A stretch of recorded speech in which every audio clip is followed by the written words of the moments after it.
Hello friends, welcome to all of you on our channel info infinity. और अगर आपने अभी तक हमारे चैनल को सब्सक्राइब नहीं किया है तो सब्सक्राइब कर लीजिए और बेल आइकन को प्रेस कर लीजिए ताकि आने वाले वीडियो की नोटिफिकेशंस आपको मिलते रहें। चलिए हम आज बात करेंगे संगम साहित्य की या संगम युग की। जब हम बात कर रहे थे एंशिएंट हिस्ट्री में हर्यक वंश की, नंद वंश, मौर्य वंश, गुप्त वंश की, तो इन सारे राज्यों का जो शासन था वो most of the time north India, Magadh, UP, Maharashtra के आसपास रहा है। परंतु उसी समय पे पैरेलल साउथ इंडिया में कौन से जो तीन मेन राज्य थे जिनका पैरेलल शासन चल रहा था 300 बीसी से 300 एडी तक, वो हमारा कंबाइंड वे में कहलाता है संगम युग।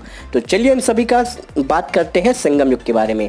तो सबसे पहले ये है वो तीन राज्य, आप देख सकते हो। जो सबसे मेन है वो है एक पांड्या, दूसरा है चोल और तीसरा है चेर। यानी ये मेन तीन साम्राज्य थे, चेर, चोल, जहाँ से आपके फेमस आते हैं चोलामंडलम, और तीसरे हैं आपके पांड्या। ये तीन साम्राज्य थे जो कि उस समय पे एक बहुत लंबे समय तक इन्होंने अपना साम्राज्य बना के रखा था और बहुत लंबे समय तक कायम रखा। चलिए सबसे पहले हम बात करते हैं इस सत्य के, इस काल के इम्पोर्टेंट चीज़ों के बारे में। तो वो दक्षिण भारत में कृष्णा और तुंगभद्रा नदी के दक्षिण में स्थित था। जितने ये तीन साम्राज्य लगभग 300 ईसा पूर्व से लेकर के 300 ईस्वी तक इन कंबाइंड वे में कहलाता है संगम काल। एक तमिल कवियों का एक संगम था या सम्मेलन था जहाँ पे इन्होंने द्रविड़ साहित्य की सहायता से इतिहास लिखना शुरू किया था। 8वीं सदी में तीन संगमों का वर्णन मिलता है जो कि पांड्य राजाओं ने शाही संरक्षण में हुआ था, जिसे मुंचगम भी कहा जाता है। यानी आप ऐसा समझ लीजिए कि 8वीं सदी में जा कर के एक साउथ इंडिया के राजा थे, पांड्या राजा, जिन्होंने तीन संगम कराए और बहुत सारे विद्वानों को बुलाया और उनसे कहा कि आप साउथ के राजाओं साम्राज्यों के बारे में अपना साहित्य लिखिए। तो वो ही कहलाता है आपका संगम साहित्य। चलिए इसके बाद हम बात करते हैं वो तीन संगम कौन से थे। जो सबसे पहला संगम हुआ है वो हुआ है मदुरै में। इसके में देवता और महान संत शामिल थे और कोई भी परंतु साहित्यिक ग्रंथ इसका उपलब्ध नहीं है। दूसरा जो हुआ है वो हुआ है कपाटपुरम में आयोजित किया गया। इसका एकमात्र व्याकरण ग्रंथ जो है वो टोलकाप्पियम है, ठीक है। और जो तीसरा हुआ वो वापस से मदुरै में हुआ है और इसके अधिकांश ग्रंथ नष्ट हो गए और कुछ सामग्री समूह ग्रंथों में महाकाव्य के रूप में उपलब्ध मिलती है, क्योंकि 800 यानी आज से लगभग 1200 साल पहले की बात की जा रही है। इसके अलावा संगम साहित्य के और जो स्रोत मिलते हैं और यानी उस समय पे जितने भी राजदूत विदेशों से भारत आए, जैसे मेगास्थनीज, स्ट्रैबो, प्लेनी, टॉलेमी, इन सब ने भारत में साउथ इंडिया के बारे में भी कुछ ना कुछ जरूर लिखा है, क्योंकि उस समय पे भी भारत में इनका वाणिज्यिक संबंध यानी बिजनेस के लिए बेसिकली आते थे। जैसे वास्को डी गामा भारत आया था यहाँ पे मसालों की खोज में, ऐसे और भी। और शोक की जो अभिलेख है उसमें भी चेल, पांड्या और चोल के बारे में वर्णन मिलता है। इसके अलावा कलिंग का जो खारखेल है उसमें जो हाथी कंफा की गुफाएं हैं उनमें भी तमिल राजाओं का उल्लेख मिलता है। इसके साथ ही साथ 8वीं सदी के रन्यार अडगोपपरुल की भाष्य भूमिका में भी तीनों का वर्णन मिलता है। यानी इन राजाओं के बारे में ऑथेंटिक डेटा तो बहुत सारे स्रोतों से मिलता है, जिनसे पता चलता है कि उस समय का साम्राज्य शासनकाल कैसा था और क्या वहाँ पे राज्य थे। तो चलिए ये था कुछ। इसके बाद हम बात करते हैं अब इन तीनों के बारे में अलग अलग। सबसे पहले हम बात करते हैं चेर साम्राज्य के बारे में। जो चेर है वो आधुनिक केरल से लेकर के तमिलनाडु के कोंकणु क्षेत्र तक स्थित था। इनका जो चुनाव चिन्ह का जो प्रतीक चिन्ह था, मैंने हर साम्राज्य के, हम तीनों साम्राज्यों के प्रतीक चिन्ह के बारे में ध्यान रखिएगा।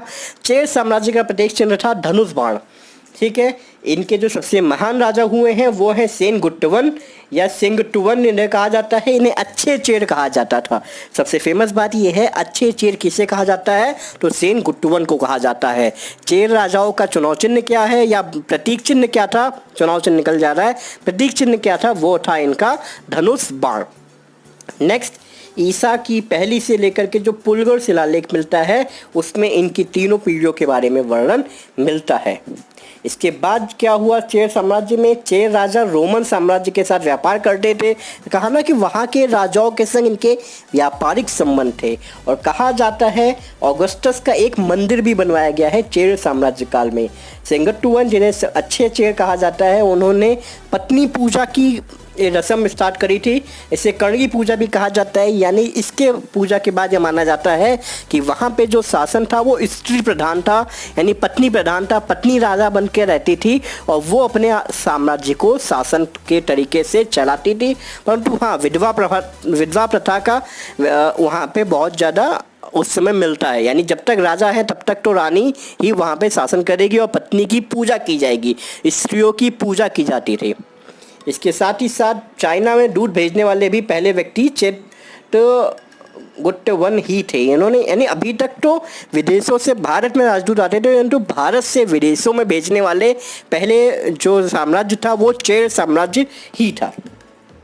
देखिए ये है पूरा चेर जो कि तमिलनाडु से लेकर केरला तक फैला हुआ है। अब हम बात करते हैं अगली चोल राजाओं के बारे में। देखिए एक बार फिर से चोल राजाओं को दिखा दे रहे हैं। ये है चोल साम्राज्य जो कि उड़ीसा और आंध्र प्रदेश के आसपास फैला हुआ है। ठीक है, तो चोल जो है आपका तमिलनाडु के मध्य उत्तरी भागों में स्थित था। इनका मुख्य जो शासन था वो राज्य था वो कावेरी के डेल्टा पर स्थित था, जिसे बाद में चोल मंडलम के नाम से जाना जाता है। ऐसी आज की डेट में एक NBFC कंपनी भी है, चोला मंडलम। इनकी राजधानी थी उरैयूर जो कि तिरुचिरापल्ली शहर के पास में स्थित थी। इनका जो प्रतीक चिन्ह था वो था बाघ। देखिए चेर राजाओं का प्रतीक चिन्ह था धनुष बाण और चोल राजाओं का प्रतीक चिन्ह था बाघ।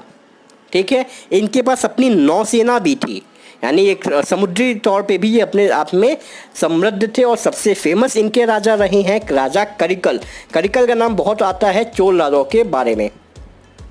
नेक्स्ट, पत्तनी पल्ले में उनके जीवन में और सैन्य अधिग्रहण के दर्शन को दर्शाया गया है और बहुत सारे कविताओं में वेली के युद्ध का वर्णन किया जाता है, जिसमें करिकाल ने पांड्य राजाओं और चेर राजाओं सहित 11 राजाओं को पराजित किया था। यानी माना जाता है कि जो राजा करिकाल थे वो चोल राजाओं के सबसे प्रतापी राजा थे, जिन्होंने पांड्यों के साथ साथ चोल राजाओं को, चेर राजाओं को भी पराजित कर दिया था। करिकाल के समय की उपलब्धियों में पूरे तमिल क्षेत्र में मिलता है, अधिपति बना दिया था पूरे तमिलनाडु में। करिकाल के समय पे चोल साम्राज्य फैल गया था। इसके साथ ही साथ माना जाता है इसमें साथ ही साथ कावेरी नदी के किनारे 160 किलोमीटर एक ब्रिज डैम बनवाया था इन्होंने। ये बहुत बड़ी बात मानी जाती है। चलिए, जो तीसरे इम्पोर्टेंट है संगम साइट के वो हैं हमारे पांड्या। तो इनकी जो राजधानी थी वो थी मदुरै। इसके साथ ही साथ दक्षिण से लेकर दक्षिण पूर्वी भाग में फैला हुआ था। कोरकई इनकी प्रारंभिक राजधानी थी जो कि बंगाल की खाड़ी के साथ साथ थम्पार पारणी के संगम पर स्थित थी। इनका प्रतीक चिन्ह था मछली। देखिए 3 प्रतीक चिन्ह हुए हैं। सबसे पहले चेर राजाओं के धनुष बाण, चोल राजाओं का बाघ और पांड्या राजाओं की मछली। यानी जो आपको शिलालेख मिलते हैं उसमें इनके प्रतीक चिन्ह से पता चलता है कि ये शिलालेख किस साम्राज्य काल का बनवाया गया है। इन्होंने बहुत सारे तमिल संगमों का संरक्षण किया और कविताओं के बारे में संकलन किया है। इसके अलावा पांड्या काल के इम्पोर्टेंट ये है कि ये पांड्या बहुत धनी थे और व्यापारी वर्ग के थे, मोस्टली ये कह सकते हैं। इनका उल्लेख मेगास्थनीज ने भी किया है कि मोतियों के लिए प्रसिद्ध था, मोतियों का व्यापार करते थे ये लोग और वैदिक यज्ञ कराते थे, यानी ब्राह्मण जाति के भी ये लोग थे। विधवाओं के संग बहुत बुरा बर्ताव किया जाता था। फेमस जनजाति जो थी वो कालभ्रंश थी इनके समय पे। इसके अलावा नालिकोडवन, ठीक है, नल्लिवकोडन जो थे वो अंतिम ज्ञात पांडव राजा थे, पांड्या। ठीक है, तो इसी के साथ ये संगम साहित्य का अंत होता है और इसी के साथ ही साथ हम बात ये भी कह सकते हैं एंशिएंट हिस्ट्री का भी अंत होता है। और इसके बाद में जब 500 AD 300 BC के बाद जो हम बात करेंगे तो हम बात करेंगे मिडवल हिस्ट्री की। और मिडवल हिस्ट्री और एंशिएंट हिस्ट्री के मिड में एक और वीडियो जो हमारा अगला वीडियो आएगा वो होगा दिल्ली सल्तनत पर, यानी जो मिडवल हिस्ट्री होती है उससे पहले जितने विदेशी आक्रमण मिले। तो उस वीडियो को भी ज़रूर देखिएगा, लिंक आपको डिस्क्रिप्शन में मिल जाएगा।